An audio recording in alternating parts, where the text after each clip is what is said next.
Purihin ang Panginoon dahil walang absent. kahit alam natin na talagang hindi inaasahan na darating ang ganitong mga sakuna. Pero sabi na ng awit, Diyos ko, sa mga awitin palang mga kapatid, pwede nang hindi ako mag-preach. Amen? Yung awit na ligtas, ay talagang yun ang mensahe ng aking ng salita ng Diyos. Kaya, ngayon pa lang, blessed na tayo. Yung mga kabigatan na dala-dala ninyo ay natanggal na. Kung talagang nakinig kayo sa mensahe ng awit. Amen? Kaya, kanina naluluha ako kasi alam ko kung gaano si Lord kabuti sa atin. Gaano niya tayo pinangunahan. Kasi ikaw, ako, tayong lahat, walang ibang ginagawa kundi ang purihin siya ay bigyan ng kaluguran, at nakapokus tayo sa kanyang mga sulat. At yung mga letter ni Lord, ano yun? Yung Biblia. Sulat niya sa atin eh. Amen? Okay, so tayo muna yung manalangin. Lord, we thank you so much for your presence in our midst. We thank you, Lord, that you are here, and we thank you. We want to lift up your name on high. We want to glorify your name, and we want everything that every one of us, Lord, will praise and worship you in this moment. Thank you so much, and also, Lord, I pray for the moving of the Holy Spirit in our midst, and speak to our hearts, Lord God. Minister to our hearts right now as I deliver your words, Lord. I need your double portion of your anointing, especially to me, Lord. Pour out your anointing through me, Lord God, that I may speak your word with boldly and understanding to each and every one of us. Thank you so much, Lord, in Jesus' mighty name. Amen. Hallelujah. Alam niyo mga kapatid, yung mga announcement sa TV, ay sa cellphone lang ako nakakapanood, wala akong TV doon sa office. Kung hindi natin kilala si Lord, magpapanik ka na. Amen? Maganda rin yung mga payo na narinig ko, na napapanood ko sa TV na ito ang darating na big one, ito ay darating ng mga ganito. Maganda rin yung payo nila kasi kailangan din natin yon. Pero yung mga advices niyo like, prepare your kit, prepare your drinking water, prepare your food, at kung ano-ano pa yung mga gustong ihanda, those are good for us. Amen. Hanggang doon lang, para daw may kapayapaan ka habang nangyayari yung mga sakuna sa ating bansa. Pero for us, as Christian, alin ba yung ating binibigyan ng priority para i-prepare? Para tayo mag-prepare, para tayo umanda. Di ba ang ating biyahe patungong langit?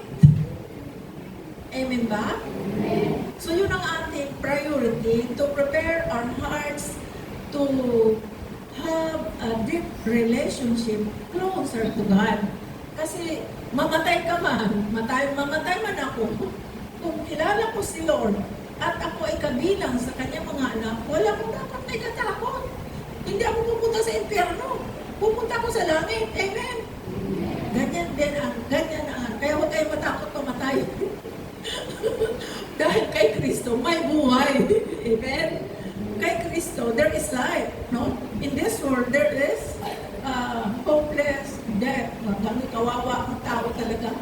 Kasi si Satanas ang sinasamba sa mundo ito.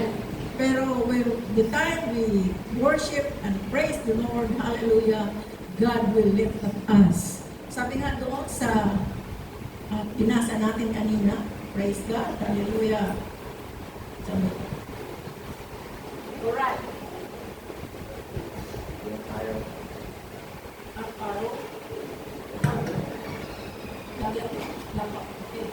Sabi doon, sa Tagalog,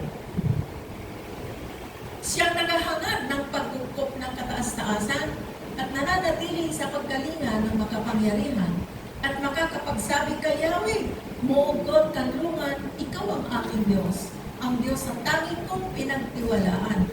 Sa panganib at bitag, ikay kanyang ililigtas at kahit anumang matinding salo ay hindi ka magdaranas. Anong ibig sabihin dito?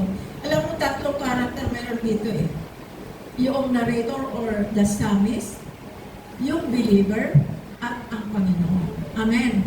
Hallelujah. Tingnan natin kung ano sinasabi ng psalmist or narrator.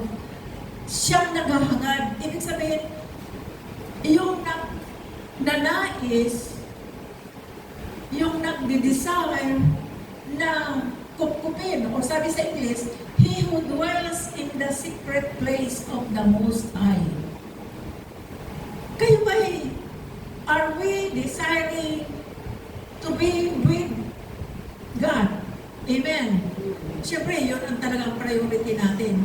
Kaya sabi ng narrator, sabi ng psalmist, ang sino man na nagde-desire na kupkupin ng kataas-taasan, ay merong, sabi niya, mananatili sa pagkalinga ng kapangyarihan. Meaning,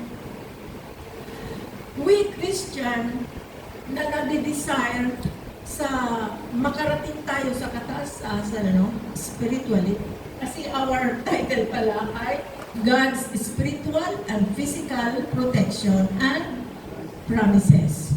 So spiritually, God protected us. Binibigyan tayo ng sabi niya sa verse 1, mananatili sa pagkalinga ng makapangyarihan. Shall abide under the shadow of the Almighty. Shall abide.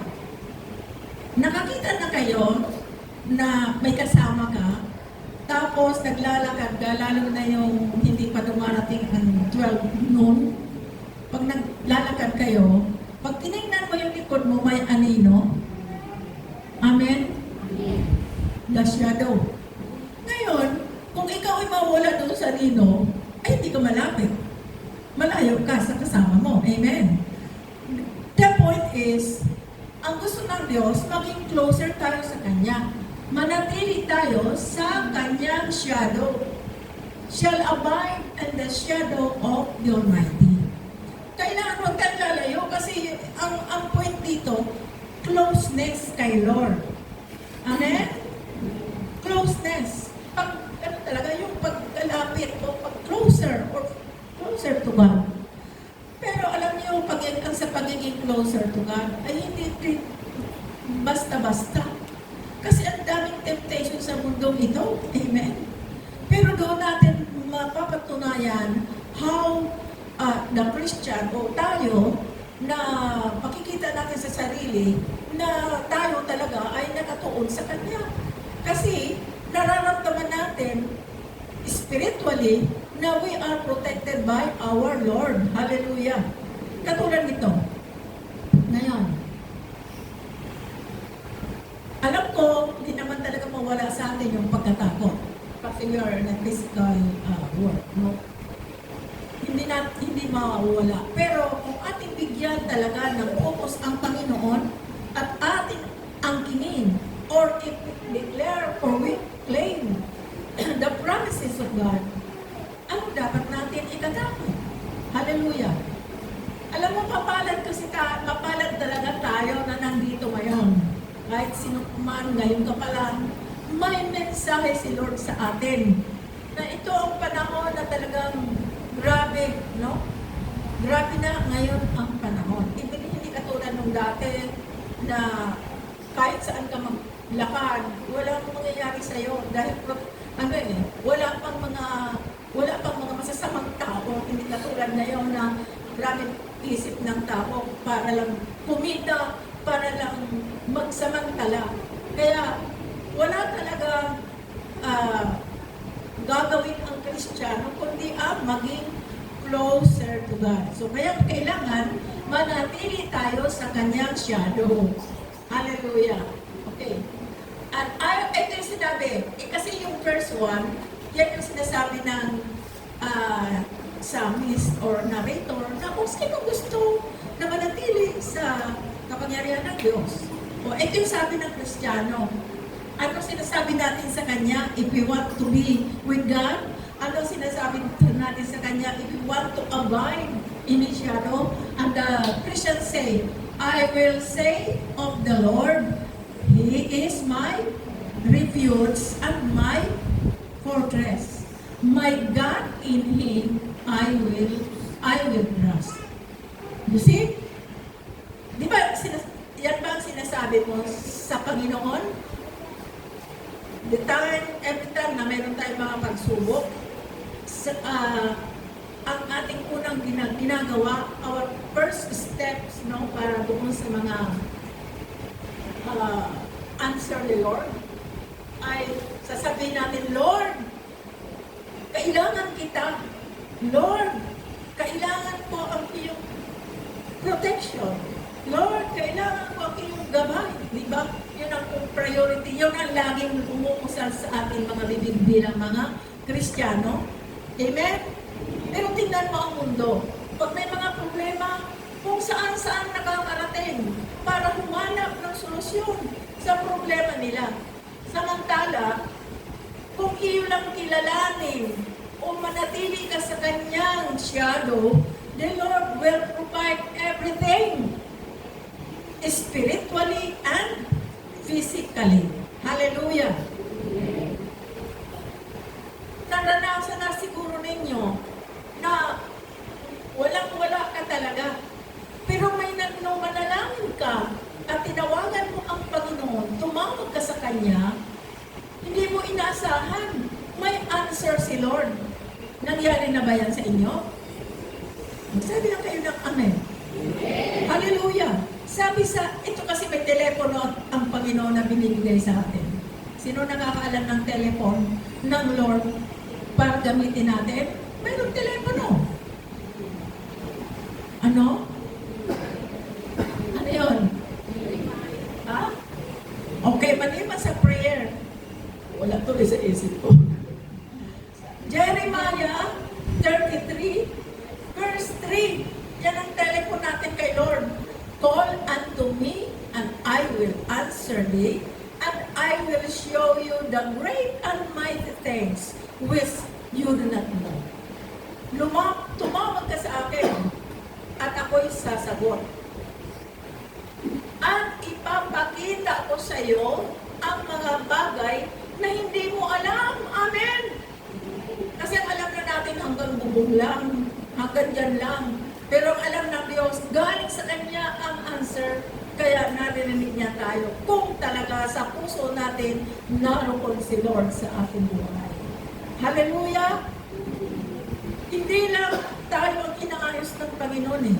Ang ating pamilya, kung ang pamilya mo ay wasak, aayusin ng Lord yan.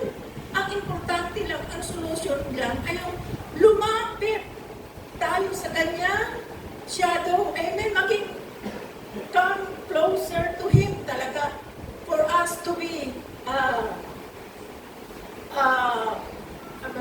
para tayo ay maging, for us to be victorious in His sight and for us to be that God will not leave us and for us to be that God will continue with us.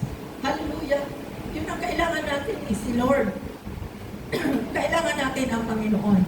So, yun, sasabi natin, Panginoon, sasabihin ko sa Panginoon, sabi nung sa Psalms, yung Psalmist, sa verse 2, sasabihin ng Kristiyano, sasabihin ko sa Panginoon, siya ang aking, o magkakapagsabi kay Yahweh, siya ang, ano yun, refuge, refuge pa moong, gano'n.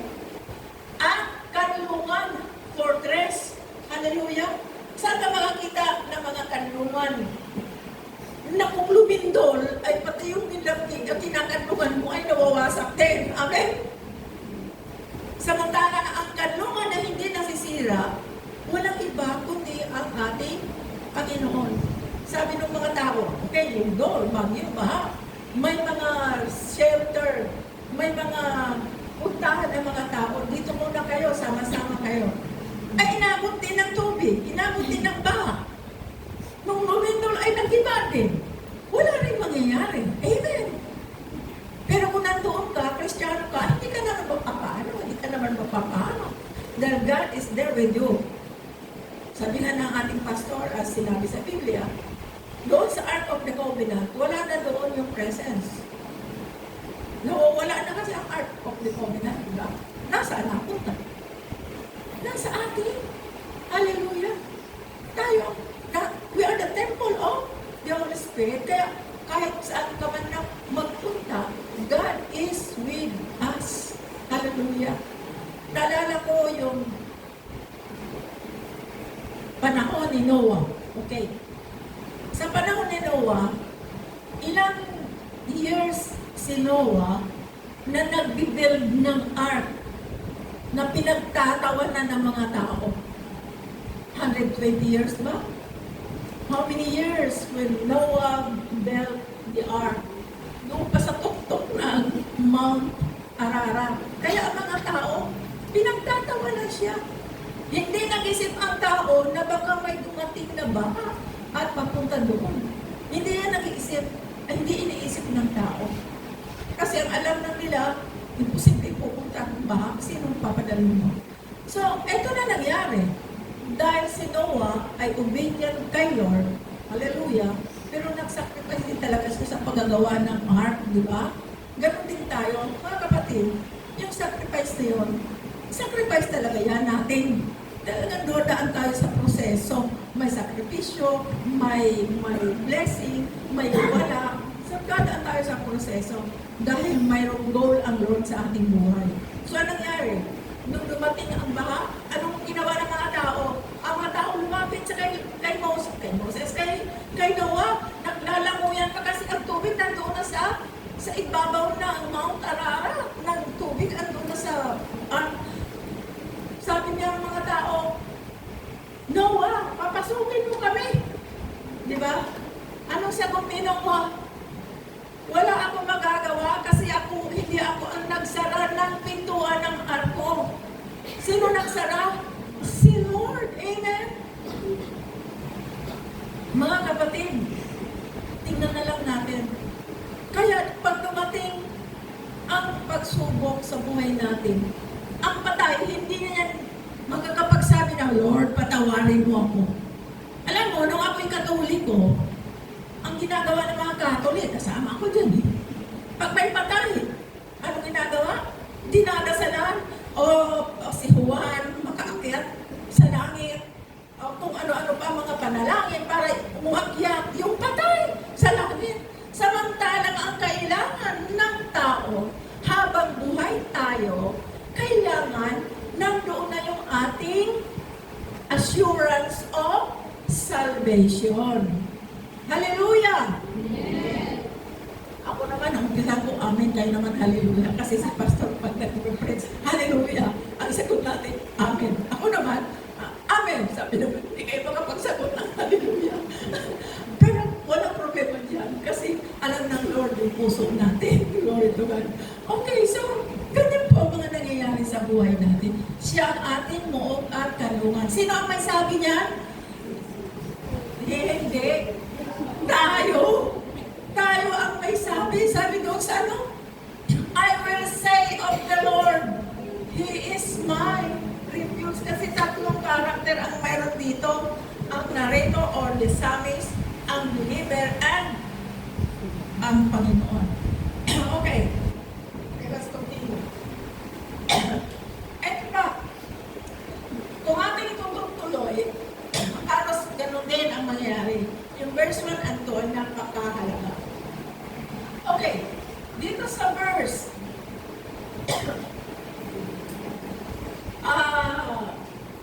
ito,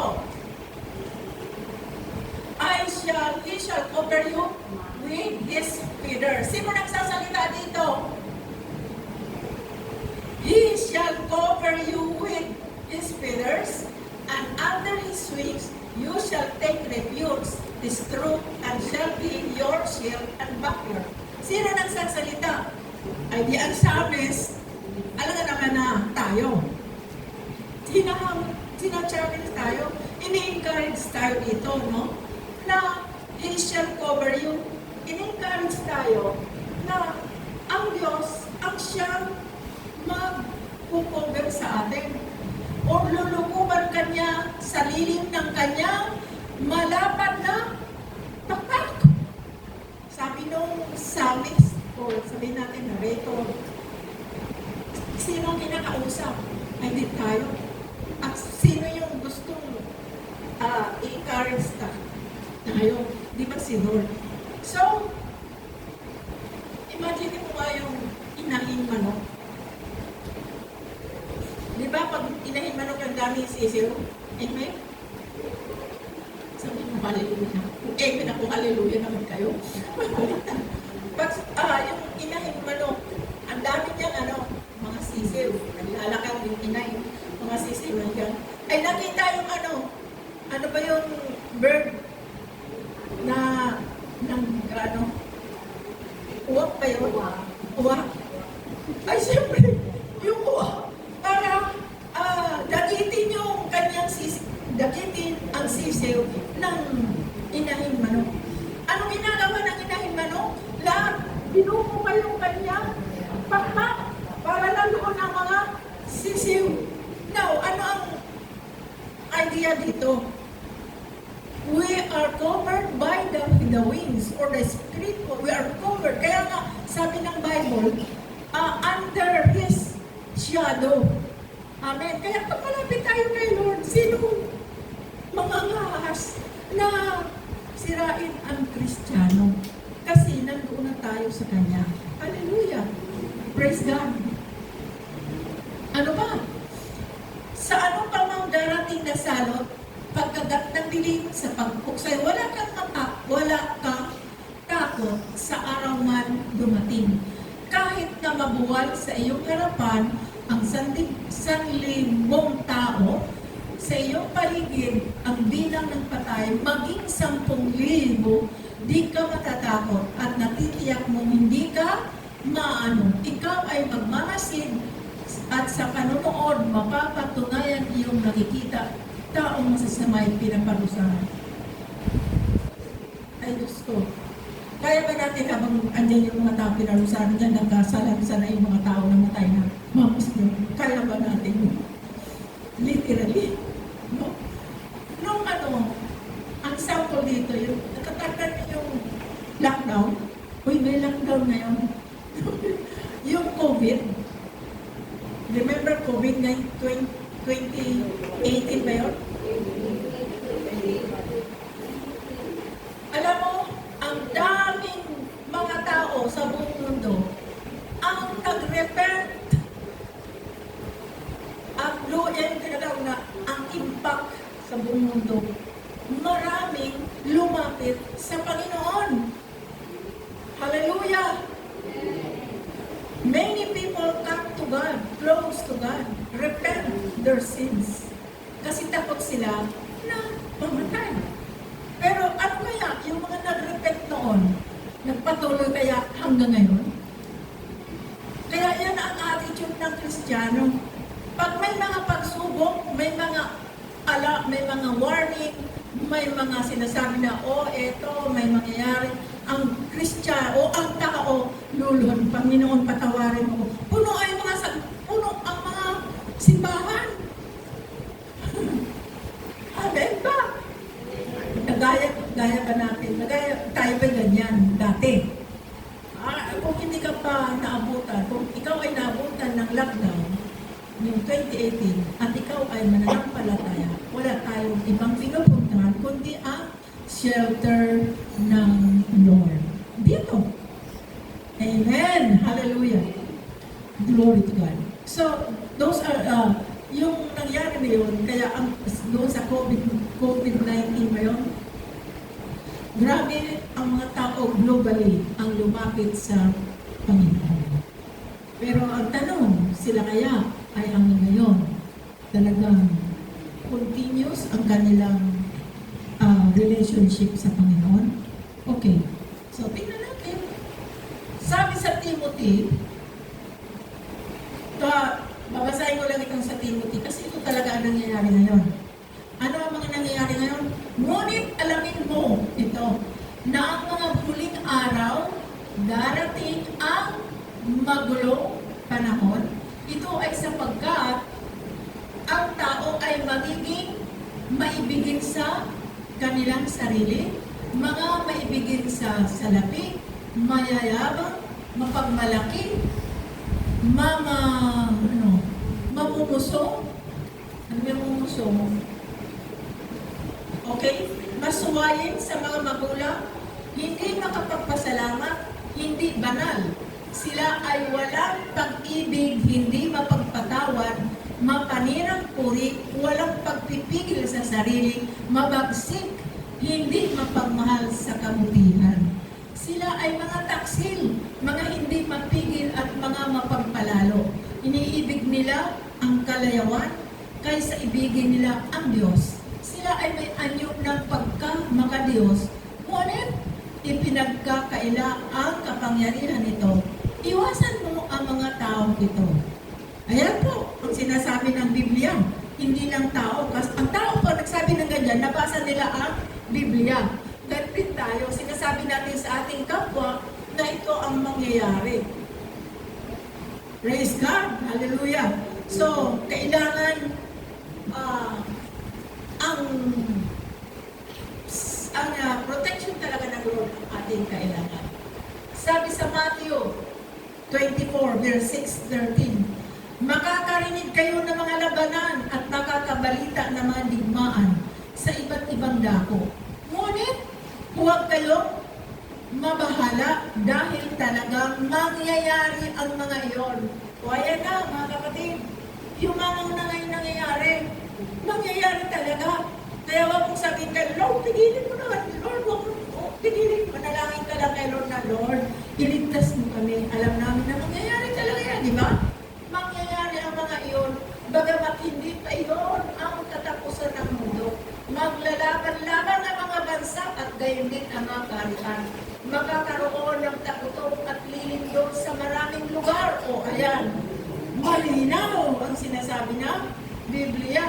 Ang lahat ng mga ito'y pasimula pa lamang ng mga paghihirap tulad sa isang babaeng nanganganak. Ilang months pa ang babae bago manganak? 9 months? Ay ilang taon na tayo kay Lord na nakakaranas ng mga pagsubok. Pero yung pagsubok natin na nararanasan ay hindi pagsubok na katulad ng nararanasan ng mundo. Kasi tayo may protection. Tayo ay nasa kanyang shadow. Amen? Close tayo sa kanya eh. Kaya kawawa yung mga tao na dumarating sa mga pagsubok, hindi nila alam kung saan sila tatakbo. Glory to God. At itong sinasabi pa, pagkatapos ay kapuputan kayong lahat dahil sa inyong pagsunod sa akin. Isasakdal kayo upang pahirapan at patayin. At dahil dito'y marami ang tatalikod sa kanilang pananampalataya. Mapupuot sila at magtataksil sa isa't isa. Marami ang magpapanggap na propeta at ililigaw ang tao. Lalaganap ang kasamaan kaya't manlalamig ang pag-ibig ng marami. Ngunit mananatiling tapat hanggang wakas. Ano?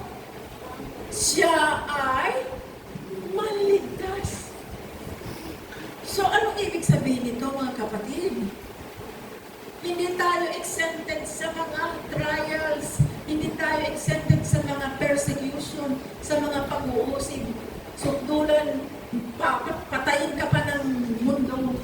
Hindi tayo exempted yan. Pero ang sabi ng Biblia, ngunit ang mananatiling tapat hanggang wakas, ang siyang maliligtas. Meaning, sabi doon, ang siyang mananatili sa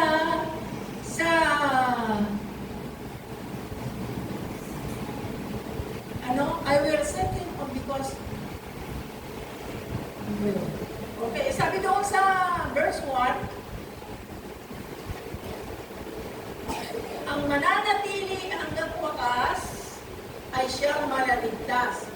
Ang ibig sabihin mga kapatid, ano na ba nangyayari sa akin? Okay. Ang ibig sabihin noon, ang mananatiling nasa ilalim ng kanyang protection ay maliligtas. Hallelujah! Okay, so ito nabasa na natin yung mga mangyayari sa mundong ito. Glory to God. So mayroon ng mangyayari. Ito na yung mga sinasabi ng Lord. So, ito yung kanyang promises. Doon sa preceding verses, he who dwells in the secret place will abide under the Almighty. Ang sino man daw mananatili sa kanyang tagluman ay mananatili sa kanyang shadow. Hallelujah. Now, so, yun ang mga sinasabi sa atin bilang mga Kristiyano. Kaya, yan ba ang ginagawa natin? Those are encouragement sa atin na tayo ay dapat na maging closer tayo talaga sa Kanya. Ito yung kanyang pangako. And this is His promise. Because He has set His love upon me. Sino may salita nito? Ang Panginoon. Amen. Dahil sa ang kanyang pag-ibig ay nasa akin, therefore I will deliver him. Sino may salita? Ay ang Panginoon. Amen. Yung promise niya. I will set him on high because he has known my name. Pag hindi mo kilala talaga si Kristo, wala. If you do not know Him, you are nothing, we are nothing. Pero dahil sabi ng Panginoon, dahil sa ikaw ay umibig sa akin, ililigtas kita at ilalagay kita, lalo na kung kilala mo ang aking pangalan. He shall call upon me, sabi ng Lord, He shall call upon me, and I will answer him. Parang ito yung binasa mo kanina.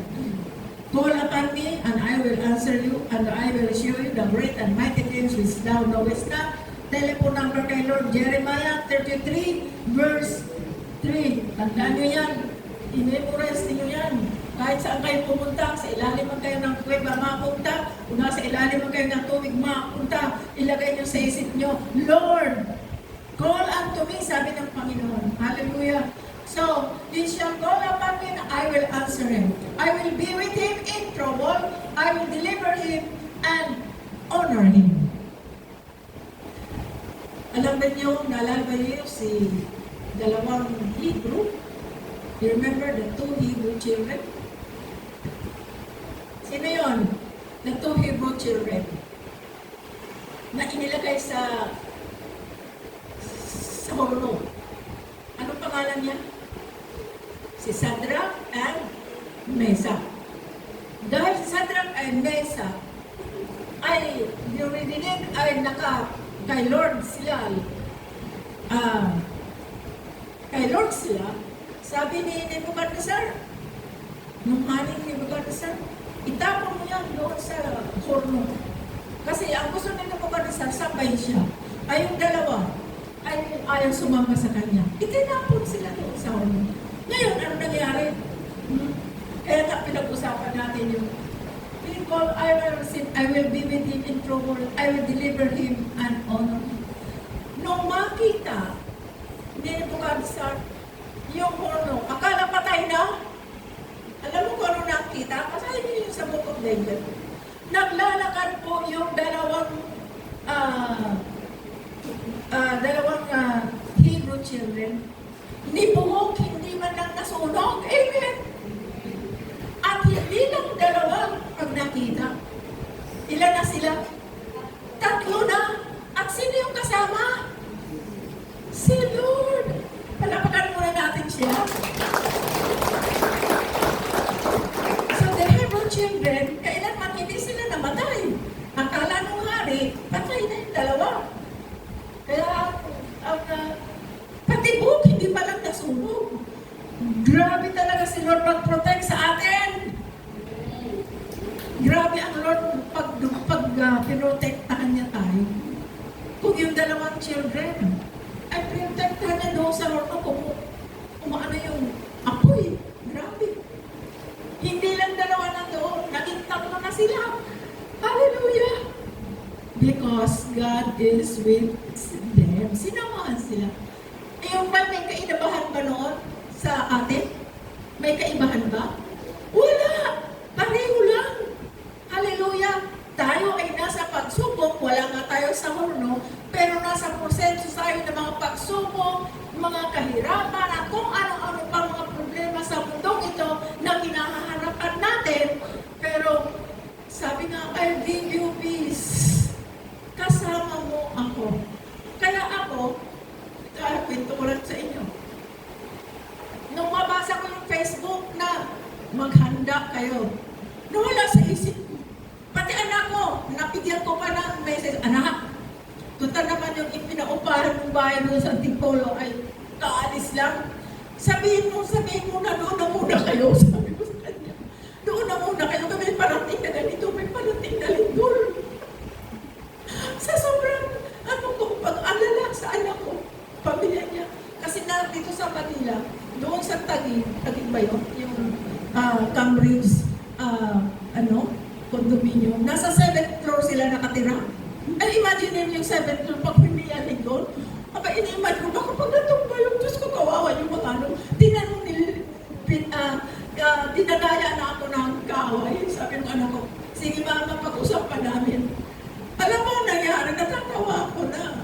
Sabi ko, salamat sa Panginoon dahil matindi rin para manampalataya yung mga anak ko. Hallelujah. Ako pa ang pinadala ng mga encouragement sa Bible. Sabi ko, mas malugin pa palang pananampalataya ng anak ko kasi sa akin. Ako nag-alala, pero sila, pinadala pa ako ng mga verses sa Bible na ganito, ganyan. Pero ang point doon, natutuwa ako kasi ang kanilang pananampalataya ay na-develop, na-cultivate, unti-unti silang nagmamature. Amen! Ganon din tayo. So, sa akin, parang na-review ako, pero sabi ko kanina, we have to prepare also sa ating mga pangangailangan. Pero priority ang preparation ng ating kaligtasan. Okay? So, yun ang mga promise ni Lord. With long life, I will satisfy him and show him my salvation. Sabi sa Tagalog, sila'y bibigyan ko, gagantimpalaan ng mahabang buhay. Verse 16, at makakatiyak, tatamuhin nila ang aking kaligtasan. Yung awit na yun, ligtas ba yun, title? Pag-aralan niyo yung kanta na yun, kasi habang nag-aano ko doon, Diyos ko, kung malaman ang hinindang gahipig ako sa presence ng Holy Spirit. Angkop na angkop dito sa ating pinag-uusapan. Hallelujah. So yun po ang pangako ng Panginoon, mga kapatid. Kaya, sino ba magsasabi na ang ayaw ko na kay Lord kasi sa dami kong pagsubok, dami kong problema? Mga kapatid, kasama yan sa proseso ng ating pananampalataya kay Lord. Kasi ang sino man manatili, ang sabi doon, ang sino man mananatili ay siya ay maliligtas. Kaya? Kaya ba? Hallelujah! Glory to God. Diyos ko, Panginoon, huwag mo naman kaming i-char. Huwag naman mangyari yung hindi namin kaya. Pero kasama natin ang Diyos. Sabi ng awit, hindi ako matatakot, hindi ako malulungkot. Kasama natin ang Diyos. At saan pa? Dumaan man ako sa ilog, hindi ako malulunod. Dumaan man ako sa apoy, hindi ako masusunog. Dahil kasama natin ang Diyos. And those are the promises of God. So, sabi nga, John 3:16, for God so loved the world that He gave His only begotten Son, and whosoever believes in Him shall not perish, magkaroon na buhay na walang hanggan. Praise God! Hallelujah! So those are the promises. Conclusion.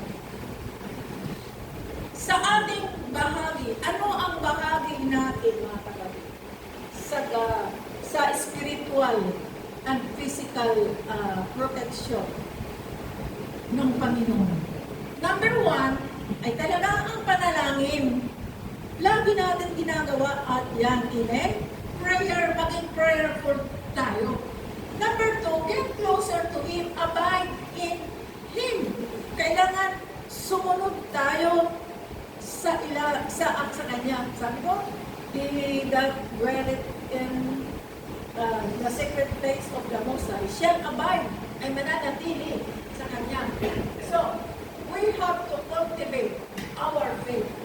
Kung ang pananampalataya mo ay 30%, 50%, atin, di ba, ang halaman, pag gusto natin lumago, na kinokultivate natin, ano ginagamit natin para lumago yung halaman, mabulaklak, mamunga, kinokultivate natin, ano ginagamit natin? Di ba nilalagyan natin ng mga fertilizer? Amen? So yun din ang dapat natin gawin. So kailangan, ang fertilizer natin dyan, seeking God's presence through prayer. Hanapin natin ang Diyos. We have to seek the presence of God. Kailangan natin ang presensya lagi ng Panginoon para hindi tayo mapahamak. Yun ang ating bahagi as Christian. No? Another is, so sabi nga, seeking God's presence through prayer, worship, and meditation of His Word. Worship, prayer, and meditation of His Word. Amen. Huwag mong sabihin na hindi ka marunong kumanta. Kasi hindi naman kanta lang ang meaning ng worship. Di ba pinag-aralan natin yung sa kay Jehoshaphat? Ano yun? Chronicles, ano? Si Jehoshaphat, na faithful kay Lord.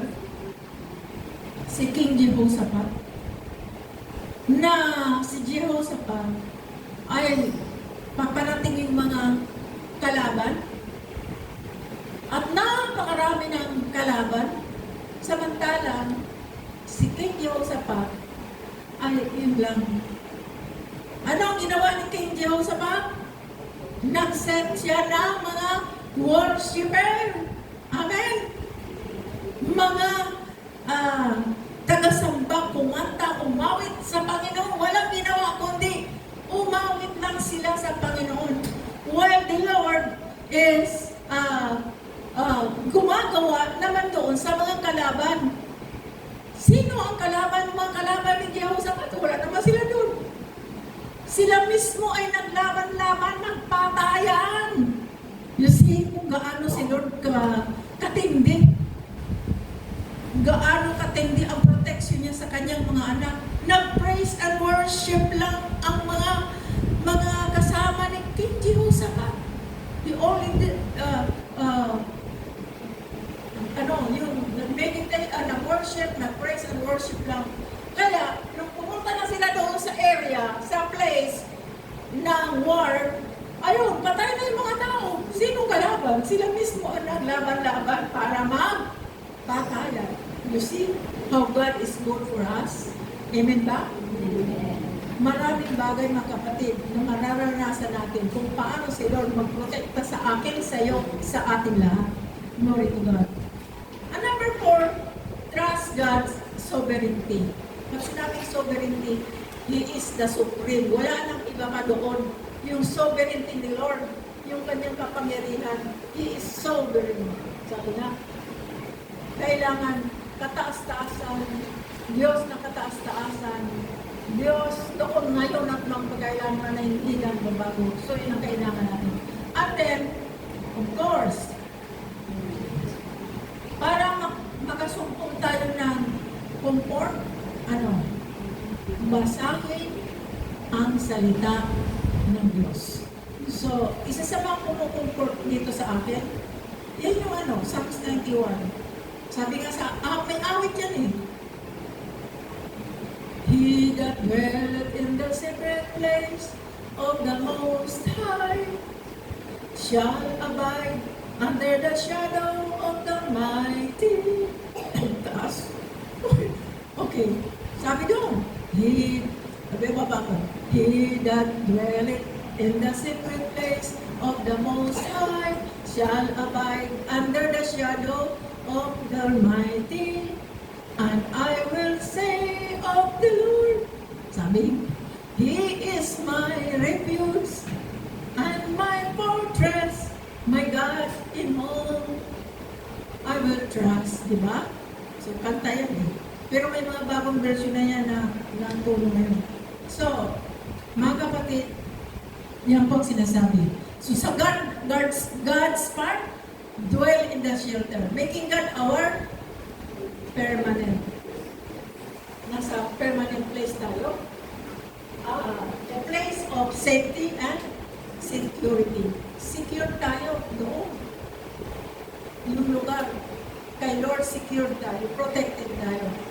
And abide of the shadow of the Almighty, being close to God under His protection. So po, sinasabi na Biblia in the book of Psalms entitled God's Spiritual, Physical Protection and Promises. Tayo po yung manalangin. O Lord, salamat po. Thank you Lord for the message. Thank you Lord na mawa kami tayo patuloy mo kaming gabayan. Ingatan mo kami, Panginoon, saan na kami naroon. Naniniwala kami na ikasama ka namin Lord. You always with us Lord wherever we go or wherever we are, in times of trouble, in times of persecution, in times of problem. There you are, Lord, you are with us always. In Jesus' mighty name. Amen.